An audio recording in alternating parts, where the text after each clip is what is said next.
మాట్లాడబోయే వక్త పేరు ఖాజావలి, డిప్యూటీ కలెక్టర్గా ఎంపికయ్యారు.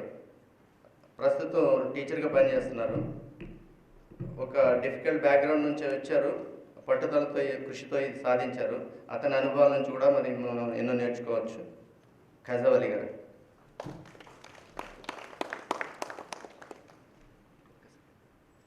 ఓబులేష్ గారు దయచేసి వేదిక మీదకి రండి. అలాగే అమర్నాథ్ రెడ్డి గారు, పోలీస్ అకాడమీ, మీరు కూడా రండి.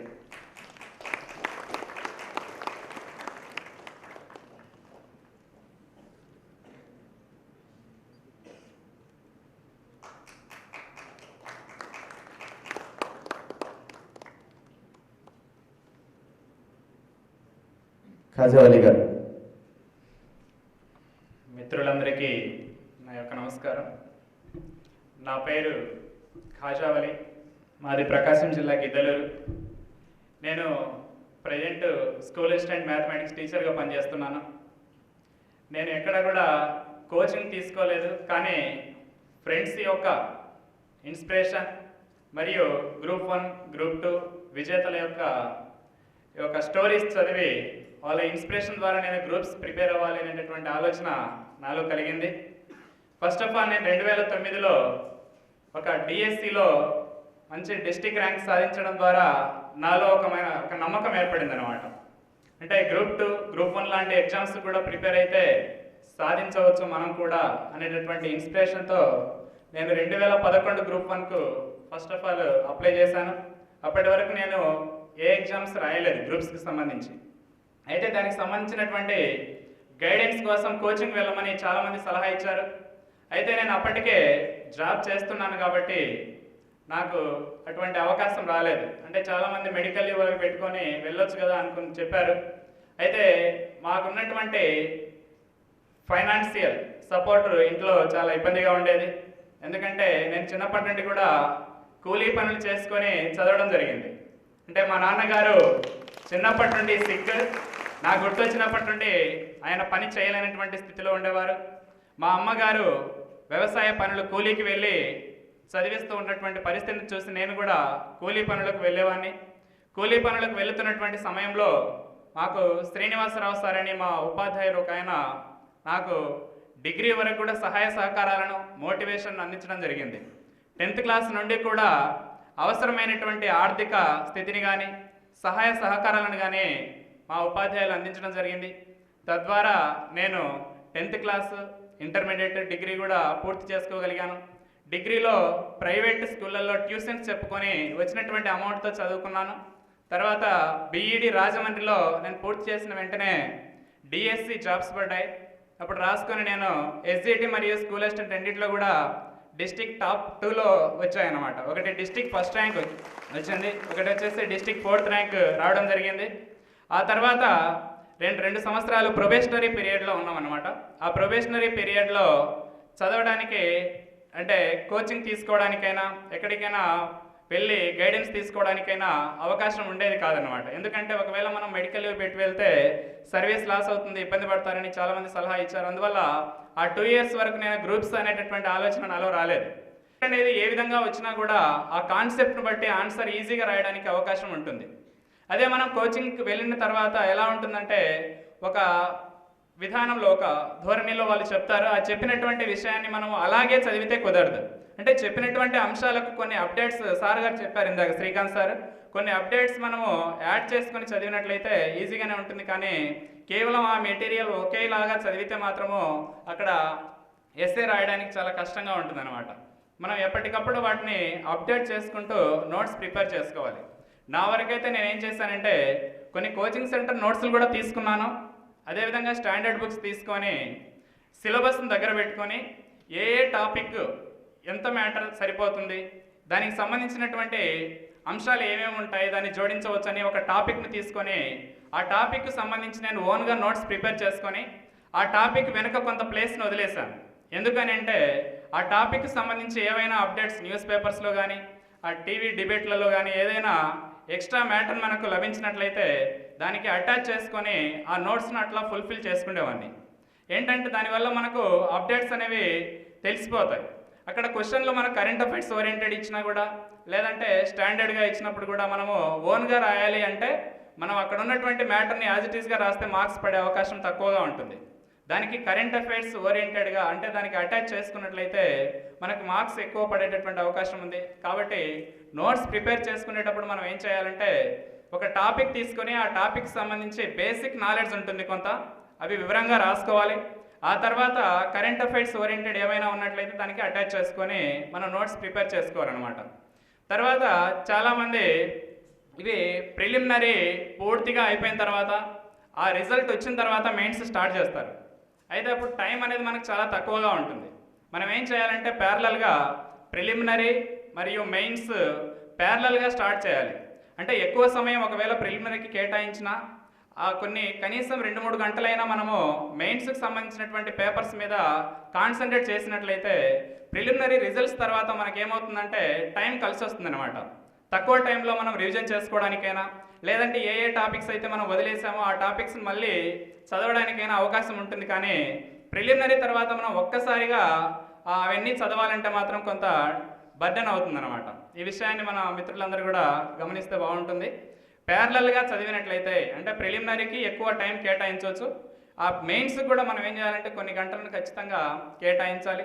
తర్వాత ఈ ఇంటర్వ్యూ వచ్చేసి ఇంటర్వ్యూ గైడెన్స్ నేను ఒక 15 రోజులు అంటే సంక్రాంతి హాలిడేస్ వచ్చాయి అప్పుడు స్కూల్స్కు, ఒక 15 రోజులు ఇక్కడ హైదరాబాద్కి వచ్చి కొన్ని కోచింగ్ సెంటర్లలో గైడెన్స్ తీసుకోవడం జరిగింది. ఏంటంటే కొంతమంది చెప్పారనమాట, ఇప్పటివరకు ఇంటర్వ్యూ ఎక్కడ ఫేస్ చేయలేదు కదా, కొంత గైడెన్స్ తీసుకుంటే బాగుంటుందని చెప్పడం వల్ల నేను మా మిత్రుల యొక్క సలహా మీదుగా ఇక్కడ హైదరాబాద్కి వచ్చి ఒక 12 డేస్ అనుకుంటాను, అప్పుడు హాలిడేస్ వచ్చాయి, ఆ 12 డేస్ గైడెన్స్ తీసుకున్నాను. ఎప్పుడు 2013 ఇంటర్వ్యూ టైంలో. అయితే సెకండ్ టైం నాకు అటువంటి అవకాశం రాలేదు, టైం దొరకలేదు. ఇంకా ఆ అనుభవంతో సెకండ్ టైం ఇంటర్వ్యూ చేయడం జరిగింది. అయితే ఫస్ట్ ఆఫ్ ఆల్ నేను 2013లో తయారు చేసుకున్నటువంటి నోట్స్ వల్ల నాకు చాలా ఫెచ్చింగ్ ఏర్పడింది అనమాట. ఎందుకంటే రెండవసారి టైం చాలా తక్కువగా ఉండేది. ఆ తక్కువ టైంలో నేను గతంలో తయారు చేసుకున్నటువంటి నోట్స్ని ఏం చేశానంటే మళ్ళీ రివిజన్ చేసుకోవడం జరిగింది. ఆ రివిజన్ వల్ల నాకు తక్కువ టైంలో సిలబస్ అంతా కవర్ చేసుకోగలిగాను.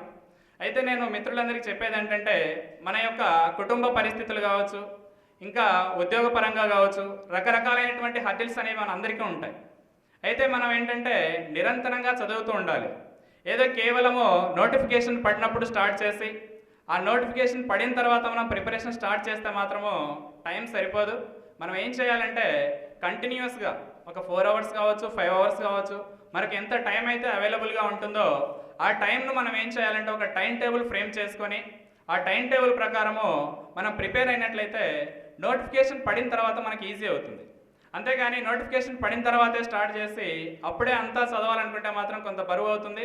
మిగతా క్యాండిడేట్స్తో పాటు మనము ఆ కాంపిటీషన్లో రాణించలేమనేది నా ఉద్దేశం. కాబట్టి మనము నోటిఫికేషన్ పడకపోయినప్పటికీ ఒక 2-3 అవర్స్ డైలీ దాని మీద కాన్సన్ట్రేట్ చేయాలి. మనకు యొక్క లక్ష్యం ఉంటుంది కాబట్టి ఆ లక్ష్యాన్ని సాధించాలంటే మాత్రం మనం మొదటి నుంచే కొంత ఒక ప్రిపరేషన్లో ఉండాలన్నమాట. అది నా ఉద్దేశం. నేను కూడా ఎక్కువ టైం కేటాయించలేదు, ఎందుకంటే ఆ స్కూల్ అవర్స్ అయిపోయిన తర్వాత మార్నింగ్ 2 అవర్స్, ఈవినింగ్ 2 అవర్స్ అయితే కంటిన్యూస్గా చదివాను. అదొకటి నాకు ఉపయోగపడిందని నేను అనుకుంటున్నాను. ఎందుకంటే ఎగ్జామ్స్ టైంలోనే మనం నెలల పాటు సెలవులు పెట్టి చదవడం అంటే కొద్దిగా కష్టమైన పని, ఆర్థికంగా కూడా కొద్ది ఇబ్బందులు ఏర్పడతాయి. కాబట్టి ఫ్యామిలీలో మనం ఏం చేయాలంటే కంటిన్యూస్గా మార్నింగ్ 2 అవర్స్, ఈవినింగ్ 2 అవర్స్ అయినా మనం ఆ సబ్జెక్ట్ను టచ్లో ఉంచుకోవాలి. ఆ టచ్లో ఉండడం వల్ల మనకి ఏం తెలుస్తుందంటే మనం న్యూస్ పేపర్ చూసినా లేదంటే ఏదైనా ఒక అంశాన్ని గురించి వింటున్నప్పుడు మనకు తెలుస్తుంది అనమాట, ఇది మన కాన్సెప్ట్కి సంబంధించింది, పలానా గ్రూప్ 1 సిలబస్లో పలానా చాప్టర్కి సంబంధించినటువంటి ఈ అంశం అనేది మనకు తెలిసి మనం ఏం చేస్తామంటే దాన్ని కూడా ఒక పేపర్ కటింగ్ తీసుకోవడం కానీ లేదా దాన్ని నోట్స్ రూపంలో రాసుకోవడం కానీ అవకాశం ఏర్పడుతుంది అనమాట. అది ఎప్పుడు ఏర్పడుతుందంటే మనం సిలబస్ మీద పూర్తి స్థాయిలో కమాండ్ ఉండాలి.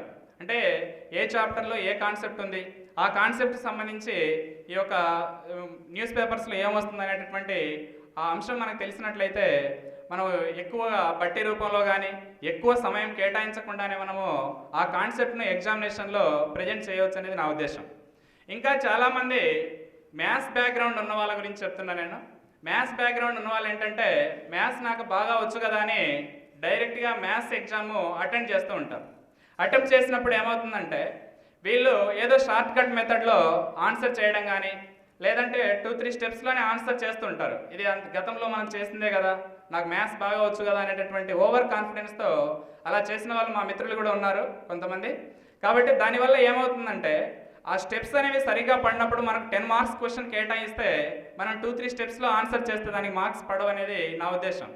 అంటే దానికి సంబంధించి స్టెప్స్ కానీ ఒక ఫార్ములా కానీ బాగా అప్లై చేసి నీట్గా రాసినట్లయితే ఆ 10 మార్క్స్కు ఫుల్ మార్క్స్ ఇవ్వడానికైనా లేదంటే మినిమం 9 మార్క్స్ ఇవ్వడానికైనా అవకాశం ఉంటుంది. అది మ్యాథ్స్ బ్యాక్గ్రౌండ్ ఉన్న వాళ్ళు కొద్దిగా ఓవర్లుక్ చేయకూడదు అనేది నా ఉద్దేశం. ఇంకొకటి నాన్ మ్యాథ్స్ వాళ్ళు కూడా మ్యాథ్స్ అంటే భయపడుతూ ఉంటారు చాలామంది. కానీ యాక్చువల్గా చెప్పాలంటే ఈ నాన్ మ్యాథ్స్ అంతా కూడా మనము 10th క్లాస్ వరకు చదివిందే కాబట్టి దానికి సంబంధించినటువంటి బేసిక్స్ మీదనే ఇస్తారు కాబట్టి మనం ఎటువంటి ఫోబియా లేకుండా కొంత ప్రిపరేషన్ స్టార్ట్ చేసి అక్కడ ఎగ్జామ్లో ప్రజెంట్ చేయగలిగితే మంచి మార్క్స్ వస్తాయి. చాలామందికి నాన్ మ్యాథ్స్ వాళ్ళు మ్యాథ్స్ అంటే భయం అనేటటువంటిది ఒక ఫోబియా ఉంటుంది. యాక్చువల్గా అవి 10th క్లాస్ స్టాండర్డే కాబట్టి ఆల్రెడీ చదివి ఉంటారు. అవి బేసిక్స్ అన్ని చూసుకోగలిగితే మనము బాగా ప్రజెంట్ చేయగలుగుతాం. ఇంకొకటి రైటింగ్ ప్రాక్టీస్ అనేది చాలా ఇంపార్టెంట్. ఇక్కడ చాలామంది బాగా సబ్జెక్ట్ కలిగి ఉంటారు. మా ఫ్రెండ్ ఒక ఆయన ఉన్నారు, చాలా ఇంటెలిజెంట్. అంటే ఆ రిమైనింగ్ సబ్జెక్ట్స్ ఏవైనా సరే ఏ కాన్సెప్ట్ అడిగినా కూడా దాని గురించి ఎక్స్ట్రాడినరీగా ఎక్స్ప్లెయిన్ చేస్తారు ఆయన. బట్ ఏం జరుగుతుందంటే ఆ రైటింగ్ ప్రాక్టీస్ చేయకపోవడం వల్ల 8-9 క్వశ్చన్స్ రాసేసరికి ఎగ్జామ్లో టైం అయిపోతుంది. మిగిలిన క్వశ్చన్స్ 1 or 2 లైన్స్ రాశాను. దానివల్ల 3-4 టైమ్స్ కూడా నాకు ఇంటర్వ్యూ రాలేదనేటటువంటి విషయాన్ని తెలియజేశారు. కాబట్టి నేను చెప్పేది ఏంటంటే రైటింగ్ ప్రాక్టీస్ చేయాలి. రైటింగ్ ప్రాక్టీస్ చేయడం వల్ల మనము స్పీడ్గా రాయగలుగుతాము. అంతేకాకుండా ఆ రైటింగ్ కూడా నీట్గా వస్తుంది.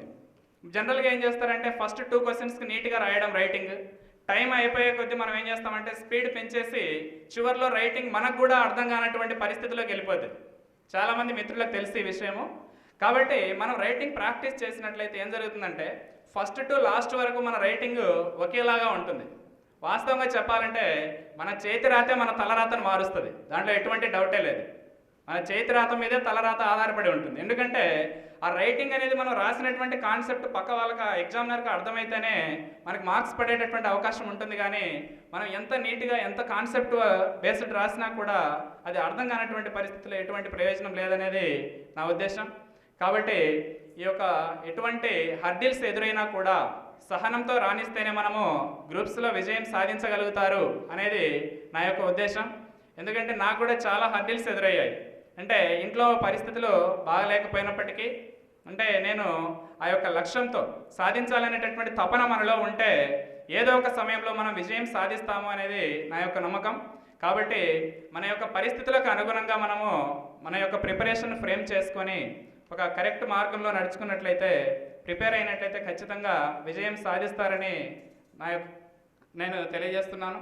నాకు ఈ యొక్క అవకాశాన్ని ఇచ్చి ఇంతటి వేదికను ఏర్పాటు చేసి మన మిత్రులందరికీ ఒక మంచి ప్లాట్ఫామ్ ఏర్పాటు చేసినటువంటి మన ఈక్వాలిటీ ఐఏఎస్ అకాడమీ యాజమాన్యానికి మరియు మన first ranker group 1 first ranker Akula Venkataramana గారికి, అదేవిధంగా ఇక్కడికి వచ్చినటువంటి ఈ యొక్క మిత్ర బృందం మొత్తానికి కూడా నేను మరొకసారి ధన్యవాదాలు తెలియజేస్తూ నా యొక్క ఈ ఉపన్యాసాన్ని ఇంతటితో విరమిస్తున్నాను. Thank you very much.